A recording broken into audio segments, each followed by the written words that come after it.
What's up, everybody? This is Davis Green over at Freaks and Geeks, and I would like to welcome you to a brand new episode of Pop Culture Gems. This is a series where we talk to amazing creators, artists, cosplayers, voice actors, and more. If you want to check out more of this series, give us a thumbs up and a subscribe to our YouTube channel, the CFG channel, or you can listen to each of these episodes on any podcast services like Apple or Google Podcasts.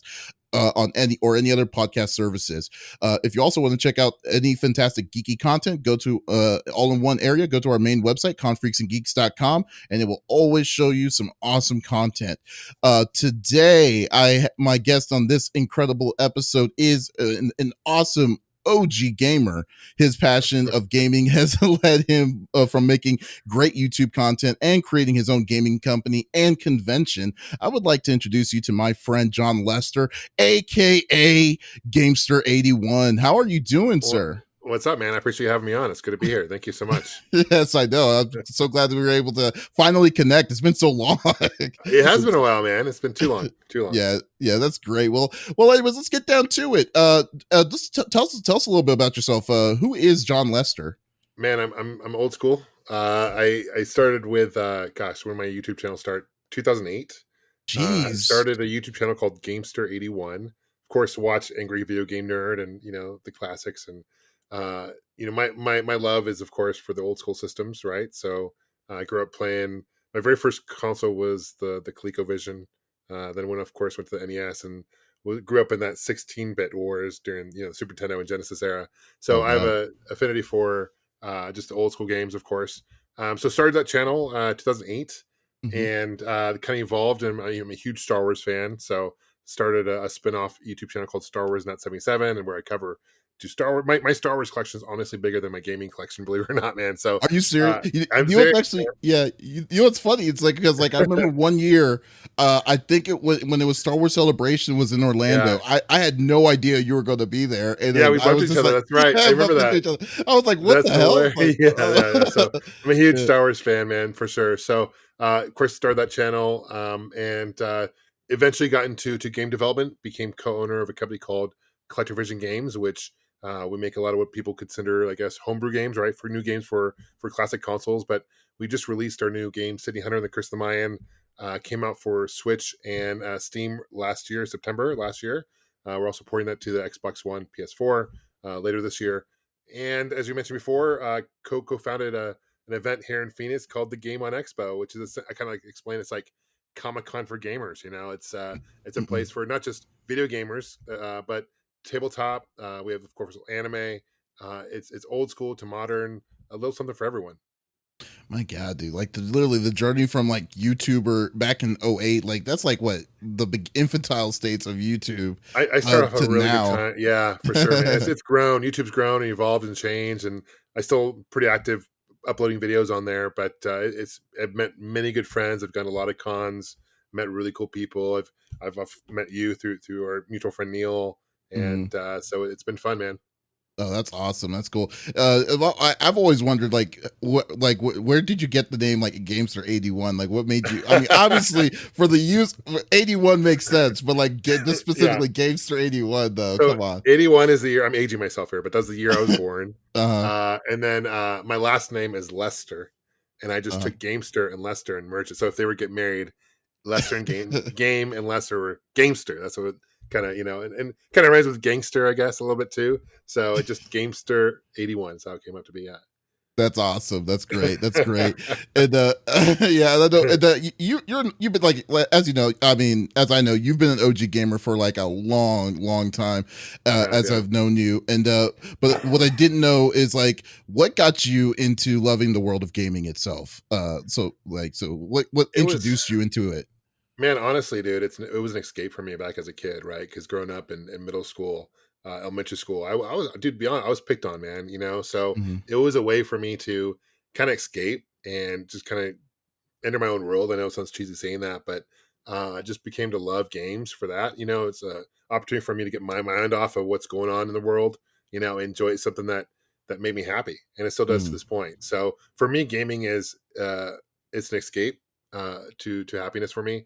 But now it's, of course, looking back on old school games, it's I have a certain nostalgia for it too, right? Like I have fond memories of playing games, and I love that there are new modern games coming out. They're kind of done in the old school, and I still play modern games too. Don't get me wrong, but I Mm. definitely have an affection for like old school games for sure. Well, I mean, they have that. Like, I mean, modern games are still like amazing now because now since we've caught up to like the graphics and how people can actually interpret how Right. gaming looks, as opposed to you remember, like, I mean, we were children of the '80s, so we definitely Hmm. understood like the Hmm. level of hardness, difficulty, Hmm. and like and stuff that gaming introduced. So Yeah. uh Yeah. that's the one thing that's really kind of missed out now is that kind of level, in my opinion, in gaming than what it was then, because we didn't have Yeah. the internet or difficult like the Man. you remember like Yeah. Contra was one of Dude, the no hardest doubt. games Yeah, and one of the stuff. hardest games. Golden Ghost, one of the hardest games. Oh my Oh gosh! So god. it was. But I remember like looking back at my middle school life. Like I grew up in outside of Seattle, Bellevue, and Mhm, growing after school, middle school. I remember there was an arcade called Zones, and I remember just going to this after school and playing like Street Fighter 2, seeing that game for the first time, and like mhm. when Mortal Kombat came out, and like those fighting games, like you would have a lineup of people playing this. I remember putting my quarter up on like I'm next, I got Oh next, yeah.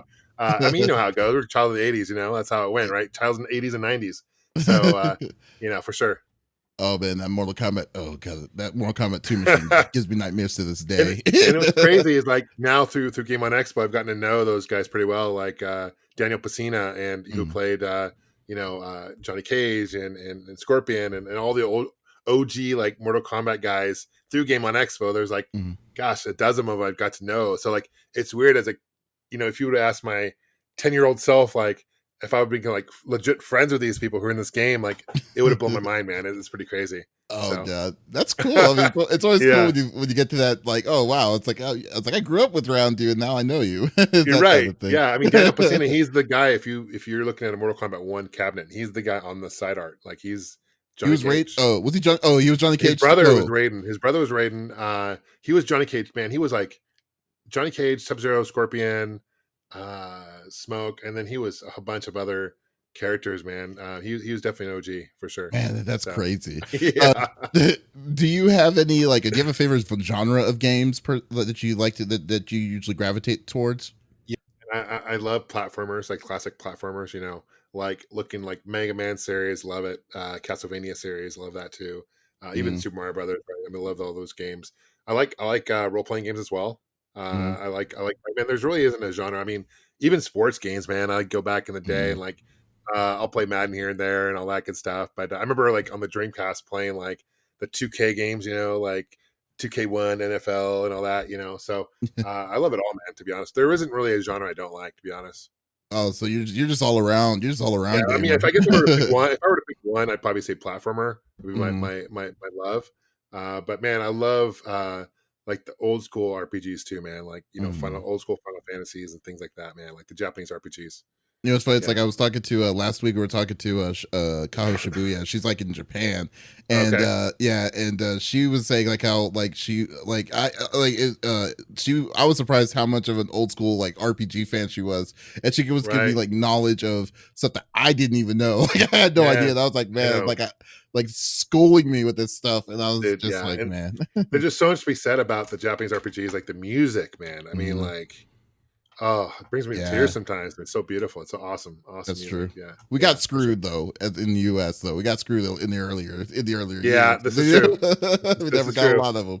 Oh Absolutely, boy. for sure. All right, and I know, and I know since you're like a old school gamer, I know I can ask you this question, but Mhm. what is one of the hardest games that you have beaten, or that that's not like really crazy for you, or that you've beaten? Oh man, that's a good question, dude, for sure. Uh, I'd say like I've beaten Ghosts and Goblins, and that's a freaking hard game to beat. The I, original one, like on the original one Nintendo? for Oh Nintendo, man. yeah, Oh yeah. my god. I've also beat like Adventure Island for Nintendo, which is Oh crazy hard yeah. too to beat. But man, that's been some time. Honestly, I don't know if I could beat them now. I'm like, because those are the times when like I would pause it and like, there was no save on Adventure Island. You just pause it and like come back and play it, and then you get frustrated because like it would freeze the system. Event days would go by, and anyway. Um, You yeah, did so that? What? Oh yeah, dude. I would pause games and like for days, and come back because there's no save features on those. There's no battery in the back then. It needs certain uh sugar games for like Adventure Island and shit. But yeah, man. Yeah, those are probably the two that come to my mind. There's been a handful. Yeah, I mean, there's definitely nothing more. I mean, more modern games. I've beaten Cuphead, and yeah. that's a really hard game. Yeah, but Uh, like compared to like, dude, like still can't compare it to like Contra, which was like one hit kill yeah, I regardless mean, of what you ever done. I've beaten Contra, but you with the cheat, right? With a 30 Yeah, life without the cheat. cheat. Yeah. Without the cheat, forget about it. I have not beaten Contra without the cheat. But yeah, I do the up, down, down, left, right cheat. Yeah. Konami code. That uh definitely helps. And that's just a great port to the arcade. Have you ever played the Contra arcade port? I've never played the Contra arcade port. I've been wanting to. Yeah, I've man, heard it's difficult, really difficult it though. is hard. It is hard, and it's one of the rare situations. I think Nintendo like is a better port than the actual arcade. Although the arcade's not bad, but like Hmm. I just remember playing the NES port. I think people are that's more well known than the arcade itself, right? So kind of one of those interesting, unique situations where the port is actually better than the original game. Wow. So Um, during that time, the console version was better than the arcade version, essentially. yeah, I think so. I mean, it's more popular. Certainly more popular. Oh, I mean, definitely. graphically, the arcade was better, obviously, but Uh-huh. it's hard, man. You should definitely, if you have a chance to play it on MAME or whatever, you should check it out in arcade. I Yeah, definitely, yeah. yeah, One that I've always wanted to beat. I've never beaten Ghosts and Goblins. I still haven't even beaten Super Ghouls and Ghosts on the Super Nintendo. But like yeah. yeah, those things are annoying. But the one that I've always wanted to beat but just couldn't do Mhm. was Simon's Curse, if I remember correctly, Ooh, Castlevania. Castlevania. Yeah, yeah, yeah, Yeah, yeah. that was such a, I don't know, that game was just Yeah, I so don't know if I crazy to beat. me. I don't know if I've beaten that one. Yeah, those Castlevania games are insane too, man. Like Yeah. Konami was just like them and Capcom are both ruthless, and they're like, I mean, it's what I call retro hard because it's Yeah. funny. I had a comment about my game 700 the other day, and like the guy's like, "Your game's too hard." Blah blah. I'm like, dude, you have no idea because like our game's not nearly compared. Like it pales in comparison. Like the old school, like what I call retro hard. Man, Oh forget about god. it.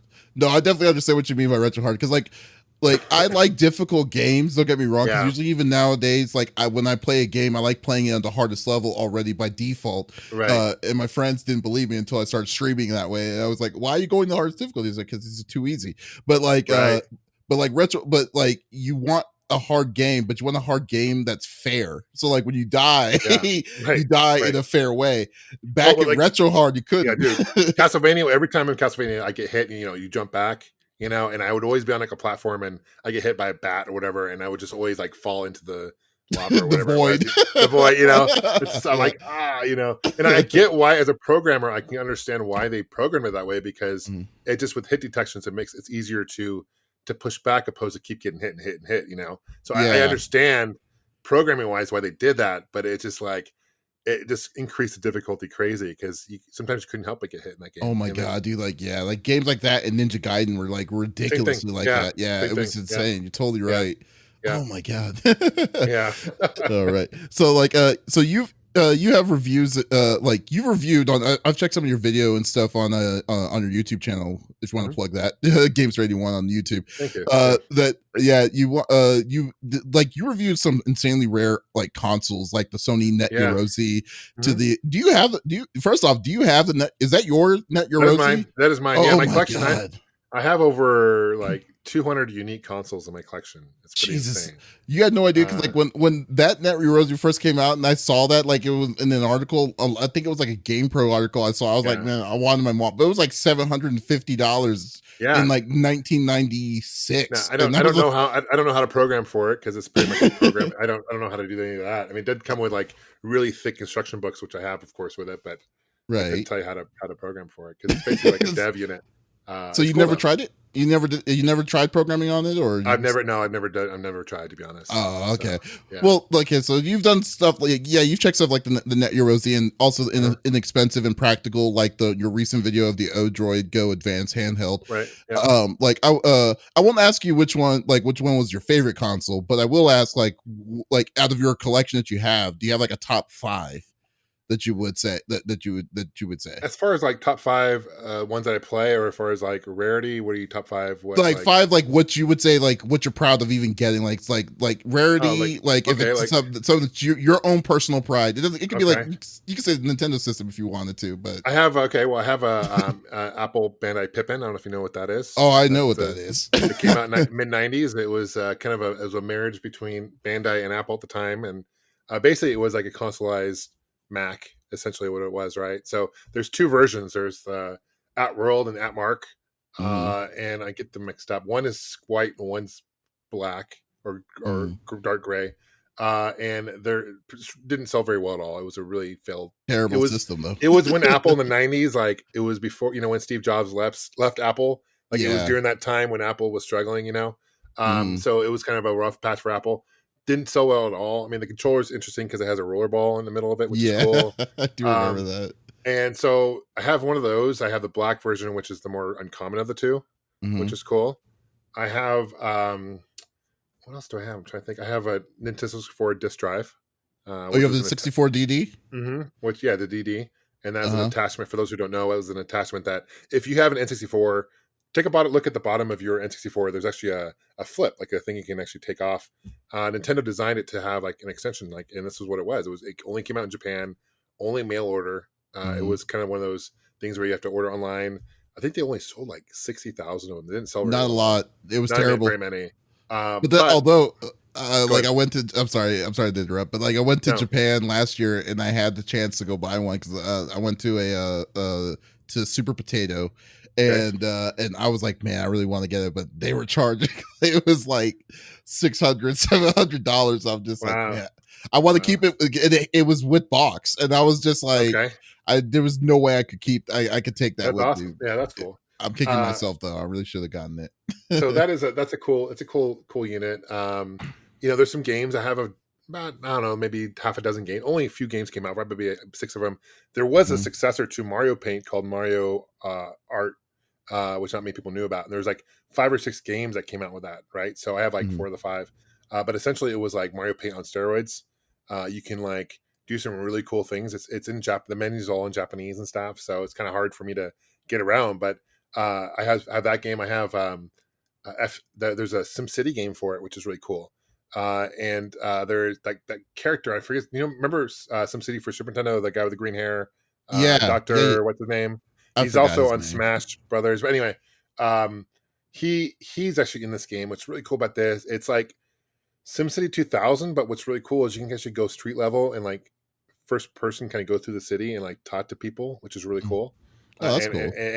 there's also a really cool game. F-Zero had a Mhm. game for the disk drive, which I own. And what's cool about that is you can actually create your own tracks, which is awesome. Oh, what? So you Oh, can create your own tracks and customize everything. And so if you played F-Zero for the N64, essentially is that, but you can customize, which is awesome. And you can upload it online at the time and play other people's courses, which is for mid '90s was pretty advanced. It was pretty cool. pretty Um, crazy. I have a You thing, get a handheld. Go ahead. you have the What are you saying? keyboard?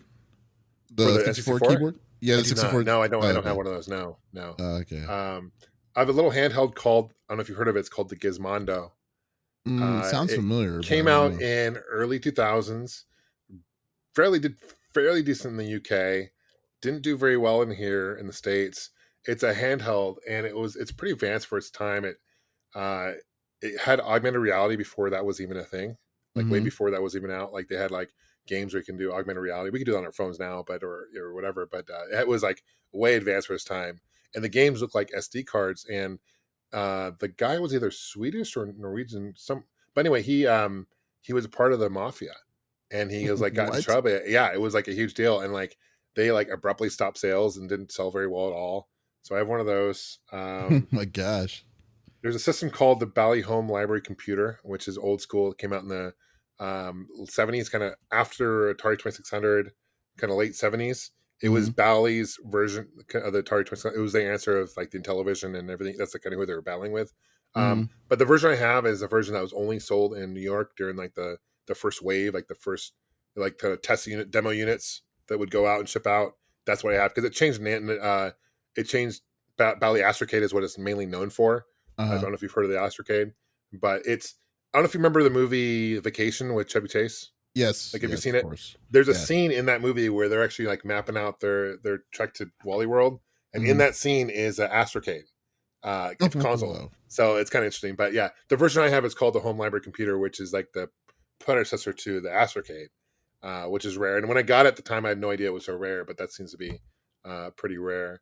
Is the There's a lot of is that good. that was happening during the time when like you met like the time when gaming was kind of at the verge of collapsing, right? Like in Yeah, it television, came out. Yeah, so ColecoVision, the Crash all was that stuff. 83. The Crash Uh-huh. was 83, right? And so this came out in like 78, 79. Mhm. 83 was like they were just releasing a ton of They were shovelware games, oversaturating it. Yeah. oversaturating. I mean, there was like the 2600, the obviously in television, the ColecoVision, the Vectrix, which was a great system, kind of came Yeah. out during that Mhm. time, and there's so many it just flooded, and there was a crash, right, as you're aware. So this came out kind of this sold decently, but it didn't. Atari just owned most of the market share back then, right? So it was Right. hard to compete. Um, but man, my favorite like old school console is like probably the ColecoVision. That's the one I grew up playing. There's a lot of great arcade ports for it. I have an Atom computer, which is uh, there. It was a computerized version of the Coleco that came out called the Atom, and it Mm. came out by Coleco. And the reason they called it the Atom is because their biggest competition at the time was the Apple II, right, computer, and Atom ate the Apple. If you go, that's kind of why they called it Atom Computer, which is kind of funny. That's cool. So, uh, but it's a pretty cool. It was a huge design flaw because in order to power down the system, you had to do it through the printer, which is weird because What? it had like an external one of those dot matrix printer, like printers, old school, Yeah. and you had to power it down to the printer. So if you like today, for those who are listening who want to get an Atom computer, make sure you have the printer that go along with it because it's like, and if you take out the game while you're playing, it used cassette tapes and cartridges. But if you were to take out the game while you're playing it, it would crash. It would just brick the whole computer. Oh my It'd crash it. god, that is Yeah, it was insane. total design flaw. Yeah, it was terrible. And it was So, basically the reason why Coleco went bankrupt because they just spent so much money shipping these things and making uh, these. I can only imagine how much it would have been, especially during that time especially if it's a personal computer in the 80s. That must have been like I a think it thousand, retailed for like $900, maybe $1,000 in '83. Which, yeah. if you include inflation, I don't know what that is today, but that's probably like 3,000, 4,000. I don't know what it is, like several $1,000s, I imagine, Yeah. right? Yeah, it would Man, definitely be. You're literally that kid. You would literally be that kid to be like, yeah, his parents gave you everything, if you if yeah, you had one of those. That's yeah, crazy. yeah, Man, that is so yeah. insane. I still have my original Apple II computer and my Mac, like the old school, like black and white. Remember those first model ones? I still have Yes, those. Yeah, my mom Oregon Trail. has, yeah, oh god.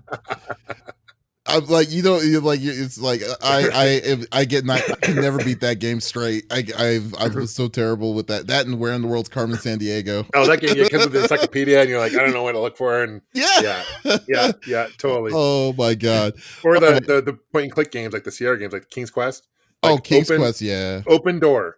Oh shoot, Mhm. what the heck? That's not working. Pick up. No, that's not the right adjective. You try to like type in the right.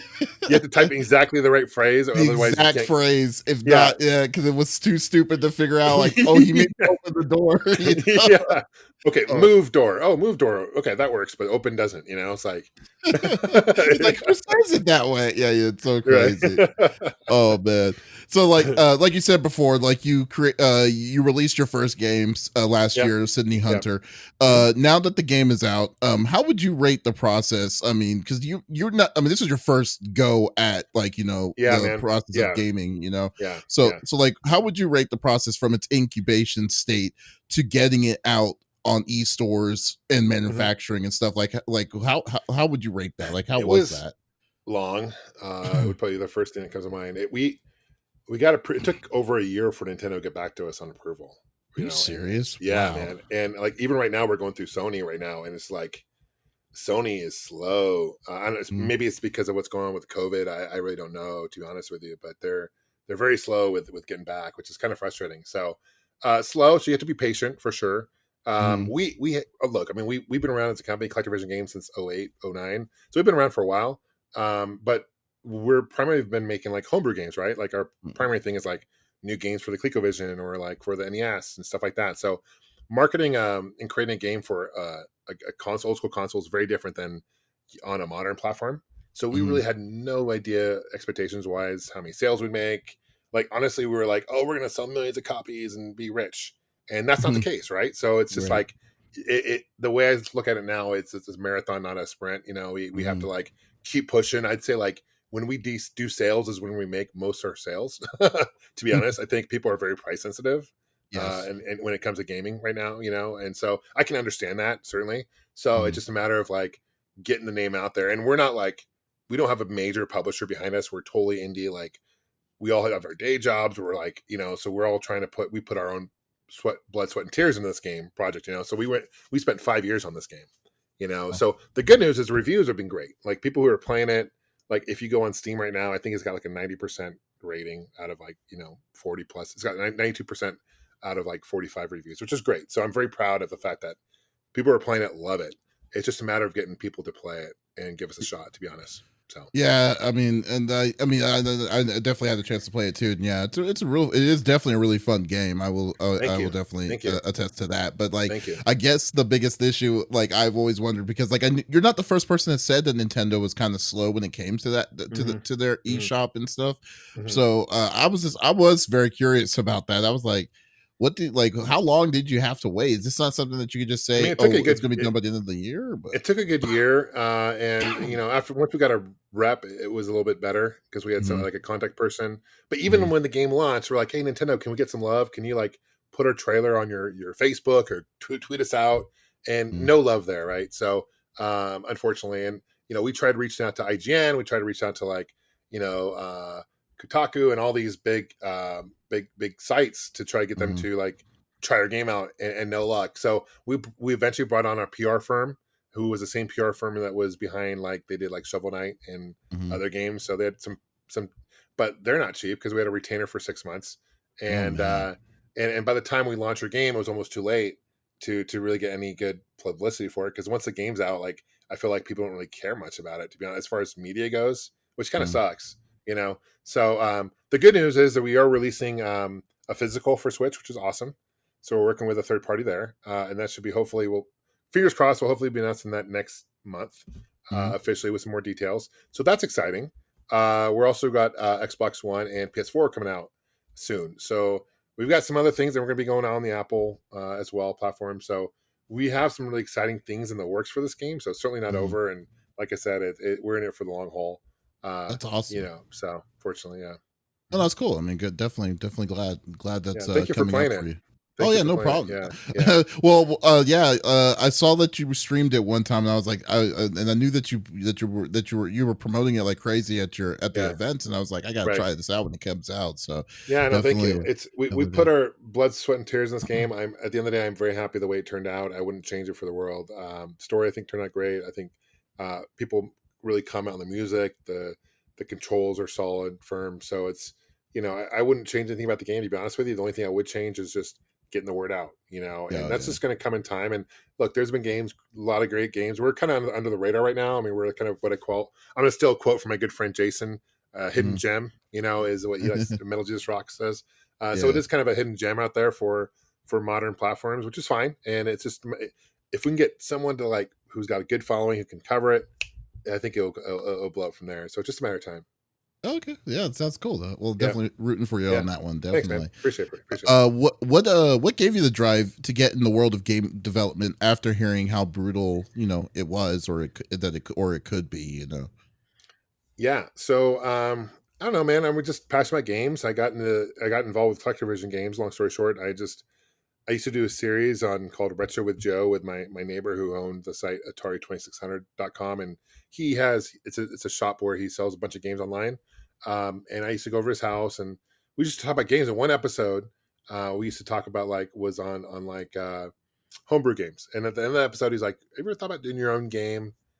I'm like, I don't know what I would call it. He's like, just call it Game Street. He won the video game, and we just kind of laughed. And sure enough, he went on to Atari Age and got connect with people, and we released a game called Game Street. He won the video game for the Colecovision, and sure enough, it was CollectorVision who released it. So I got to know the guys really well, and they asked me to join the team. And after that, because we got along really well, and I've been with him for 7 years now, 8 years. So Mhm. started getting into the modern gaming, and like I said, we really didn't know what to expect. But at the end of the day, we do it for passion. We do it for fun. Um, it is frustrating. Steam, it's hard because there's so many games out there on Steam. You just get Ugh, lost in the it's a mix, man. dumpster fire on Steam, to be It honest with you. is It's a it giant is dumpster fire. it is yeah. So it's tough. It's tough. So Yeah, yeah. definitely. I mean, And yeah. Go ahead. no. I'm sorry. I thought you were done. But no, No. My only last point was like, let's just say like I'm glad I haven't quit my day job at the end of the day. Like I don't know, man. Like if you're doing this for a living, and it'd be very very difficult, I think, unless like you can catch fire, you can get someone to cover it, or like get that exposure. But Mm. yeah, it's tough. Yeah, like have a good back, and like how Cuphead was like when it was in its infant when its Right. development stage. Microsoft decided to say, "Hey, we'll put some money back on this," and Right. then No, yeah, dude, kudos yeah, to the and whenever this like I hear stories about that, like Cuphead or like Yacht Club games with Shovel Knight, man, I tip my hat to those guys. And actually, what's really cool, the CEO of Yacht Club Games called me, like because I reached out to him and about my game and my experience. Because to be honest, I had a bad experience. We were going to be on a platform. I won't say what platform, but we had like pretty much an agreement signed, and they were like, "No, we don't want your game anymore because we see that it's not selling as well as we thought it would." And I'm like, wow, really? Okay. And so like I reached out to Yacht Club because I know they were on this platform. And dude, the guy called me out. We talked for over an hour, and he was like, he like, yeah, don't sweat it. You get punched in the face sometimes, but you just gotta, make yourself stronger for it, and move on. So that's yeah, awesome. it was cool. It's great. I mean, a lot of cool people out there in the community for sure. Yeah, Yacht Club is.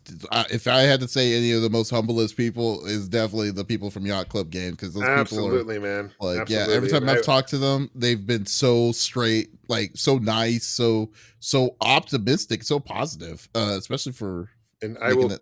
support any game that based on I mean, I loved them before. I played Shovel Knight and I buy all those games anyway, but Mhm. based on my personal experience working with talking to them, and like you said, they're so humble, and that's like I hope to be that someday for another developer where like someone can reach out to me and say, "Hey John, you were successful with this game. What did you do?" And I hope to pass it forward, so to speak. Maybe I'll be in that opportunity someday. So we'll see. Oh, that's cool. That's cool. Yeah. Yeah. And could you give some of the trials and tribulations that you encountered when making your first game? I guess you already did say that, so I guess we shouldn't really go into it. So never mind. Let's skip All that good. one. Yeah, I mean, you really did. I mean, you were like saying Yeah. like all the stuff you had to deal with. I mean, it's Yeah. like, Yeah. oh man. Yeah, but So, honestly, Davis, at the end of the day, like when we see people playing our game or streaming our game and liking it, that makes it mhm, worth it for us. I think if we mhm, were to release a game and people are like trashing and like, even so, we get thumbs down every once in a while on Steam. I think we have like 3 out of 40 something. But when someone mhm. leaves a thumbs down, it stings a little bit. But I appreciate people taking the time to play our game. I appreciate people taking the time to share their thoughts. So can't take it personal. But it is our Yeah. baby. It is our baby for sure. I mean, yeah, it's like I always kind of preach this. I always like have a soapbox on when we do our podcast. Shameless plug, the CFG Gamecast. But we like I've always said, like, I mean, big things is gaming is very subjective. I mean, and I Yeah. know that I can't really compare what you've experienced since you've made the game, you've released it out in the public and stuff. But from the most part, every time when you see a review, it's like you can have 100,000 up to like up thumbs up, but the ones that sting you is the thumbs down, the Yeah, that's 100 true. thumbs down reviews, Yeah, because that's it's like, true. oh, this person's like very But critical of it. even games like Cuphead, which I love, and Shovel Knight, they have thumbs down. So Uh-huh. at the end of the day, you can't please everyone, and like you said, Hmm. it's objective. And like I said the other day, I appreciate them taking time to play. As long as they're honest in their opinion, Hmm. like just not do like this game is shit, whatever, without Yeah. leaving. As long as they get like when they put in like 10 minutes in the game and they leave a thumbs down, that's when it gets frustrating. But if they like Oh yeah. legit put like time into the game and they play it and they're thumb downing it, hey, at least I tip my hat to you because I respect you because you played it, you give it a shot, and I Mhm. appreciate your opinion. It's So kind of like what's it called, like what, well, like if The Last of Us 2 was not backed by, like, it wasn't a AAA title, and then what happened for that when that game came out initially, uh day one there was already 15,000 downvotes on Metacritic on that, because wow, people just was going by hearsay. I mean, I bet you $1 million most of these people didn't play that game during the time because it was right, 24 right, hours removed. So like, I mean, and like before a smaller developer, like a smaller indie, if there's going to be something like that in that situation, I hate to see that kind of stuff. It's yeah, like right, this is a person's, like, livelihood, and you're going to be throwing that kind of thing out, like that kind of hatred out, negativity, without Right. even really giving it a chance. And I do Right. kind of take that a little personal when I see that kind of stuff, you know. No, absolutely. That's right. That's right, for sure. So, and Yes. my just make your own game if they're going to be, jerky about it. Go make your own game and have fun doing that and see what it's Yeah, like. it's So. easy. Yeah, so I mean, come on, anyone can do it. Yes, Okay. for sure. Okay, and what inspirations did you pull from when making Sydney Hunter? Like, Good question, man. So, a lot of games like we already kind of mentioned, man. I mean, you've played it, so you can probably recognize some of them. mm, Castlevania for sure with a whip, and those kind of elements where you break certain things and items, gems will pop yeah, out, things like that. There also a lot of like modern games like Shovel Knight, to be honest with you. Some elements from that. Mega I kind Man, of felt a little bit of Pitfall in it a too, a little little bit. bit. Yeah, the game was Yeah. initially very influenced by. In fact, this project started called City Hunter Mayan's Revenge for the Mhm. NES, and it was going to be a Montezuma's Revenge type clone. I don't know if you've ever played Oh, Montezuma's Revenge. yes, yes, I have. So that's kind of how the project started, and it kind of evolved into. We just kept adding ideas and it got too big for the NES, and so we just decided, okay, we're going to make it for Unity and create for modern platforms, and it's kind of evolved into what it is. So we kept the Maya theme behind it still. So a lot of Mega Man. In fact, I would call it Maya Man. It's kind of like because it's got the Maya Mega Man. The bosses battles you'll probably recognize are very Mega Man feel to them. Many Mhm. of them are kind of Mega Man boss battle feel. You enter the gate and it kind of goes up. Yeah. Um, very like Mario Brothers 2. Mm. There's some parts of like there's an alternate ending. There's two endings in the game. There's a happy ending and there's like a sad ending depending on how you play it. A lot of people, according to the stats on Steam, less than 2% of people have unlocked the sad ending, which is interesting because of 2%? 2%, like 1.7%. Yeah, it's pretty low. Oh my gosh. So it's pretty hard to get to. It's not hard to get to. It's just tricky to get to as far as you have to know Uh-huh. what to do. So there's an ending that's kind of very similar to like Mario 2 ending kind of ish in that regard. So there's also enemies that are very for drawn inspired by Mega Man or from Mario Brothers 2, like that the enemy that kind of traces the borders of the platforms. Like Mhm. that's in this game. Um, there is a lot of influence from Zelda 2, more Mm. obscure Zelda. Like there's a waterfall scene where he drops and behind a waterfall, which is taken directly from more Zelda 2, which is interesting.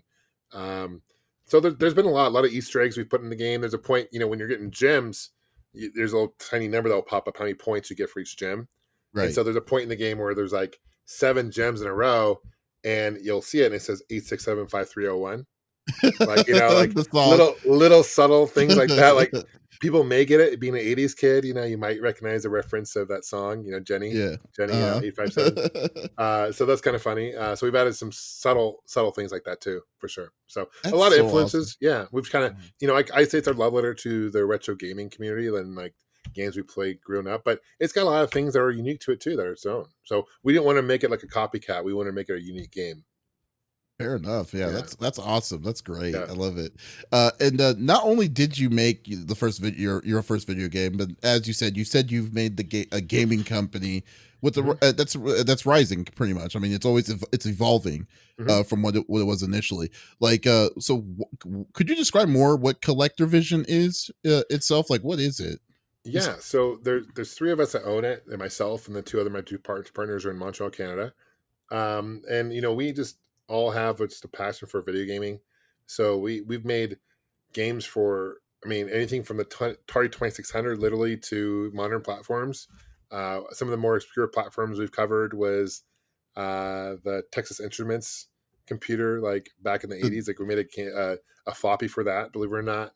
So wow. we cover all, and when we're talking about ColecoVision games, it's a very niche market, right? Very Mhm. small, very passionate fans, though. So when we make a new ColecoVision game, we're talking like maybe a couple hundred copies, like pretty limited, right? Mhm. In production. So, we're very attention to detail. We're very we want to make sure that the products that we do release are quality. So we're not one of those games that will push out. We don't push out games left and right like that. We don't want to rush the games. Like there's some projects we work on for 5 years still, and it's kind of it's fresh in that regard because I want to get them out like today or yesterday. But today, like if you make a game on a cart, you can't update it. You can't fix it. So we got to Right. make sure that it's quality, and we're a very small team. So we have people we work with all over the world. Like we have people from Mexico City to France to South America, Brazil to Australia. I mean, all over the world, and it makes things nice through Skype and whatnot to communicate with them. And so it really is truly a world company. Like we have people from all over the world working with us, and so it's I'm proud of what we've accomplished. Man, it's like technology is a great thing, really. I Yeah, mean, so no you doubt, man. Yeah, it's pretty cool. It's pretty and cool. then So not necessarily having to have a physical spot, but like you can work with everyone that you can and to work on different kind of aspects. But what I right, loved about like Colecovision itself on the brand, I was looking into it. I'm like, it's definitely a love letter to classic to like to the classic stuff. Because I even remember like there was a Sydney Hunter. You released Sydney Hunter on the Sega Master System. yeah, Like yeah, you had a yeah. So console, the cartridge, everything yeah, for it.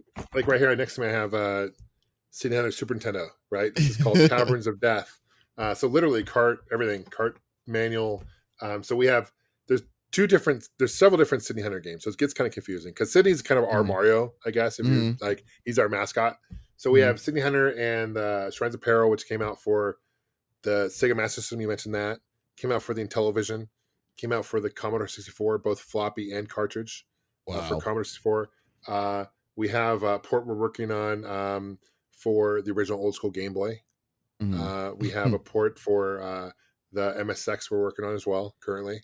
So that's cool. Then we have Caverns of Death, which is another game, which is for Super Nintendo, but we also have a Genesis or Mega Drive version. We also have a version for. It's hard to keep track of all this, man. There's Yeah, like so many that's different for crazy. the Nintendo Entertainment System.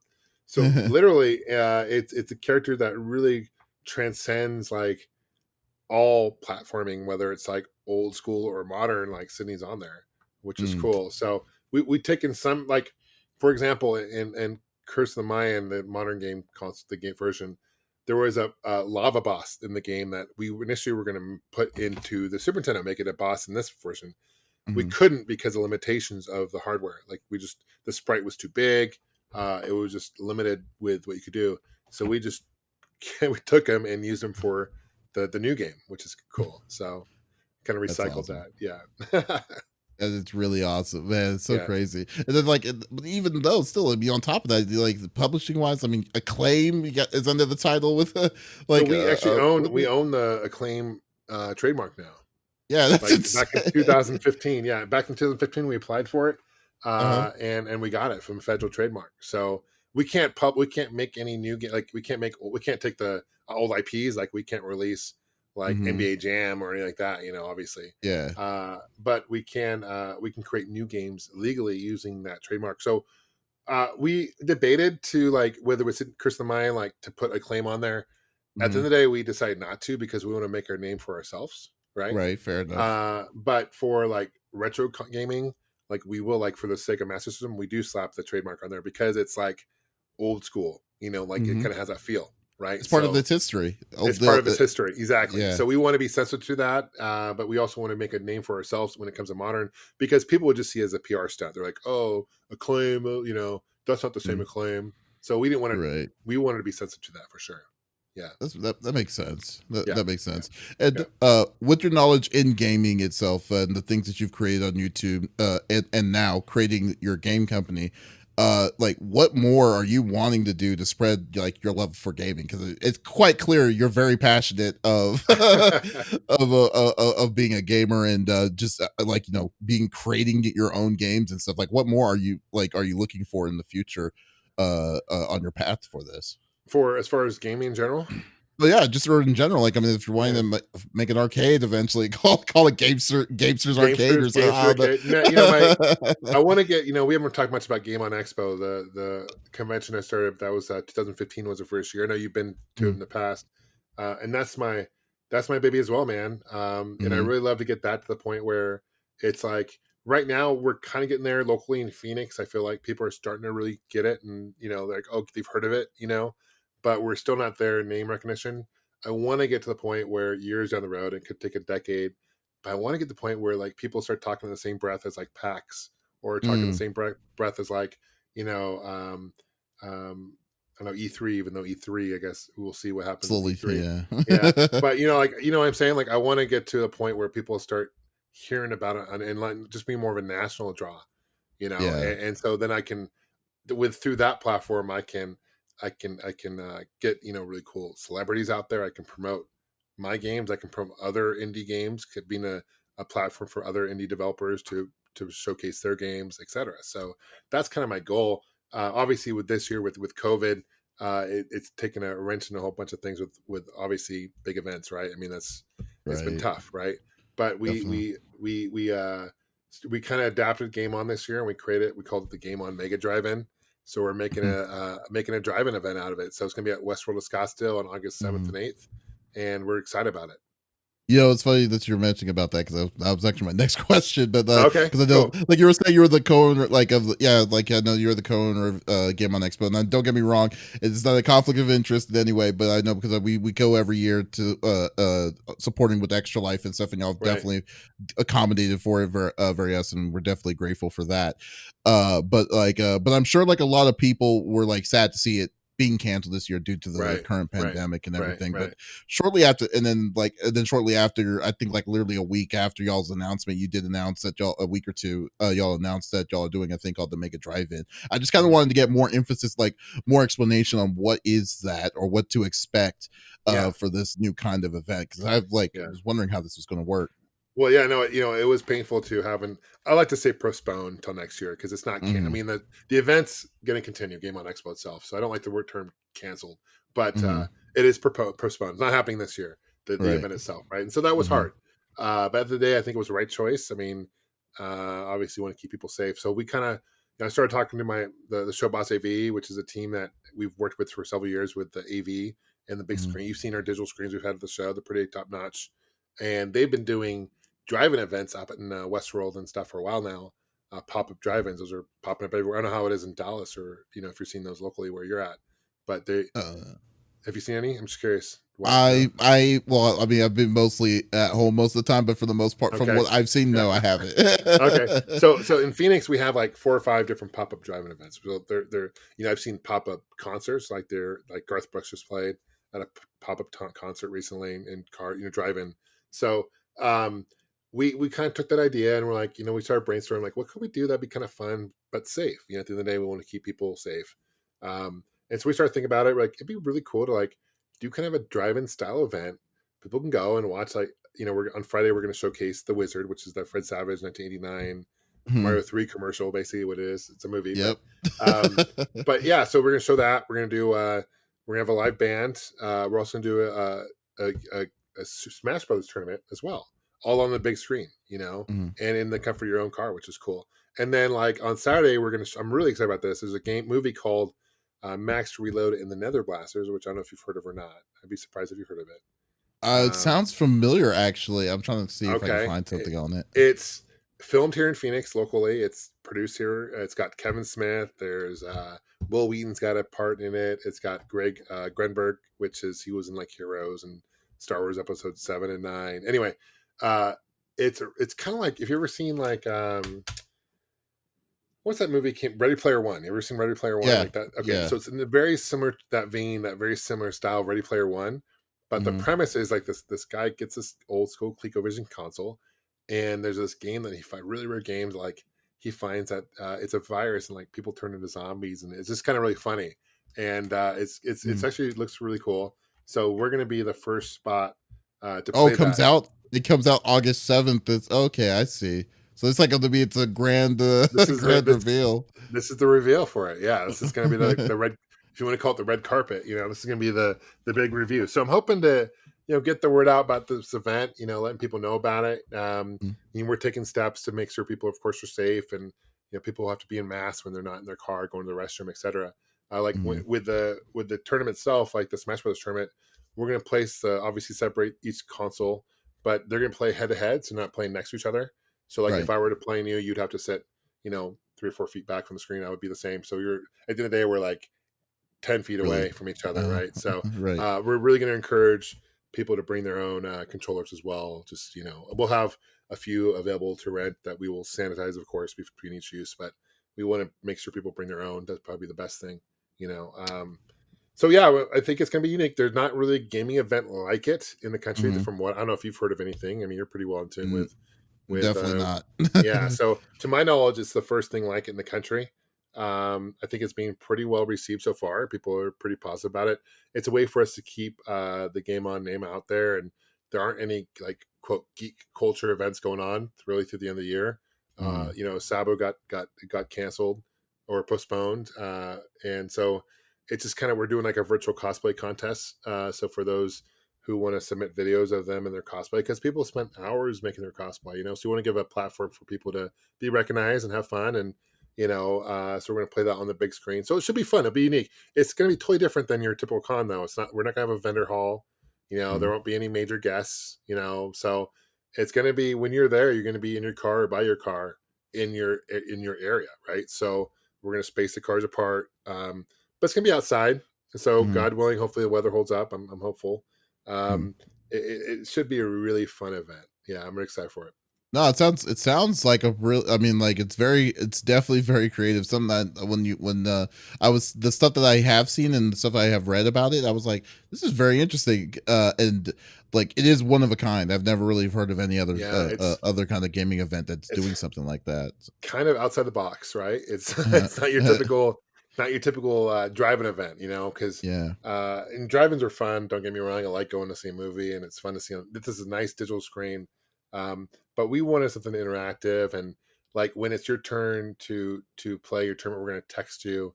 You have to stay in your car, so it won't be a situation where you like normal pre-COVID world. You could have people around you watching how you play. That's not going to be the case here. This is going to be people watching from in their car or by their car. So, Oh, okay. yeah, yeah. I'm So, definitely looking forward to seeing. Is it going to be streamed in any? I guess it's not really a way to stream it yeah, since it's going to be I'd outside. love to, but there's not any Wi-Fi there, unfortunately, because it's Yeah, outside. yeah. Otherwise, I mean, we'll record it. Maybe we'll stream it live later, or record it later. But yeah, it'll be interesting. Oh, I'm definitely, yeah, I'm definitely wanting to see where that's where how that is because or try my best to promote it as well because unfortunately I would have to be there in spirit, but but for the No, for most you, and part, you will be, man. You will be for sure. So you absolutely will be for yeah, sure.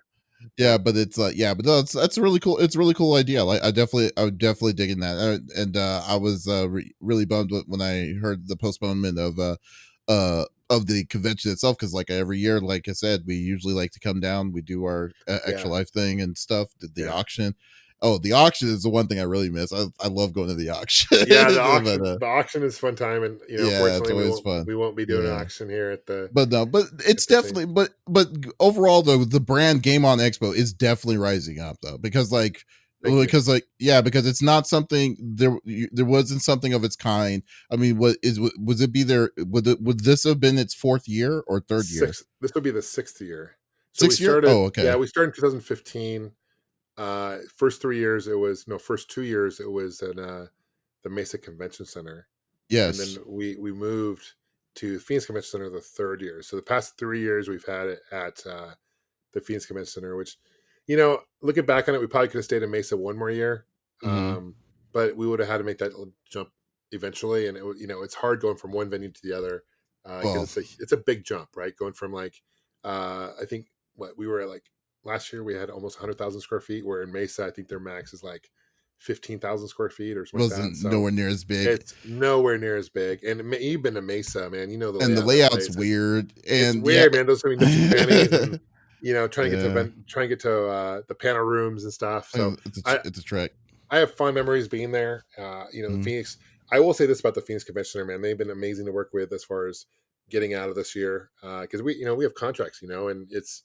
I was really nervous about that initially, and especially with the hotel room blocks, and Mm-hmm. a lot of people don't realize behind the scenes that if I could snap a finger and say this show is not going to happen, that's one thing. But I have to make sure I talk to everyone I'm partner with, the vendors, because it affects not only obviously us, it affects the vendors, it affects the security, it affects the food, it affects the hotels. I mean, everyone's being affected by this. So Right. when I heard that like San Diego Comic Con got canceled, I mean that's like literally millions of dollars in that community that is not going to happen this year. And I don't get me wrong, I understand why it got canceled or Mhm. postponed, but it's hard on the economic side of things for sure. So I can't Definitely. imagine the logistics of that, because I know how much it costs to put on my show.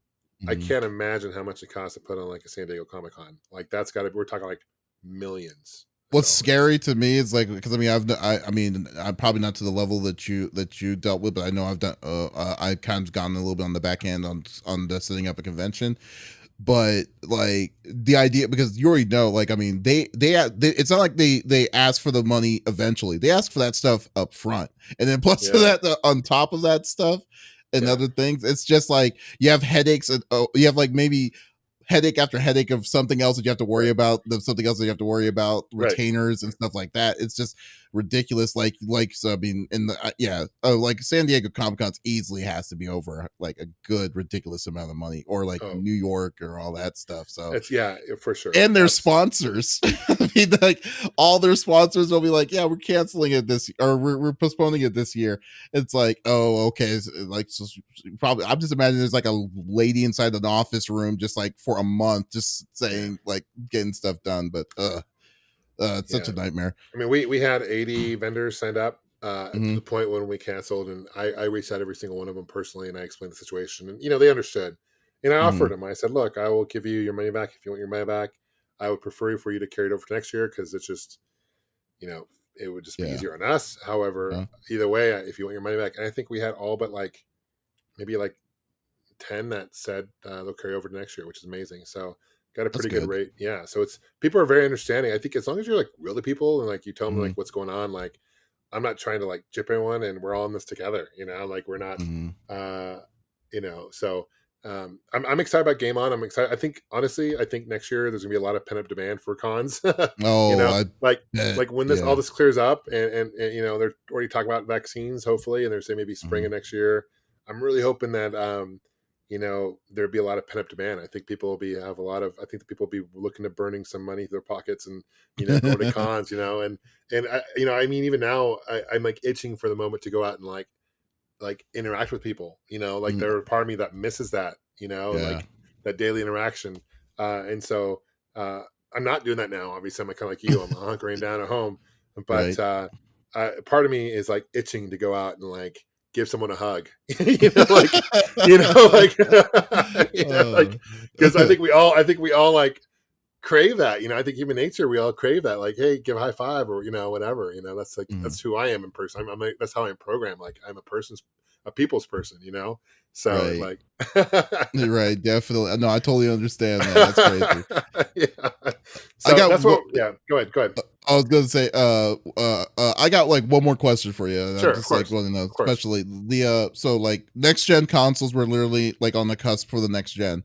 Yeah. Um, actually, it's more like a two-part question. Are you the kind of person that likes to buy day one, or do you kind of wait for it to Yeah. go for it, or yeah? I am a Gen 1. I'm a first day buyer. I've done that since going back to like gosh, like the Dreamcast, or no, Oh wow, even the N64, man. I got day one.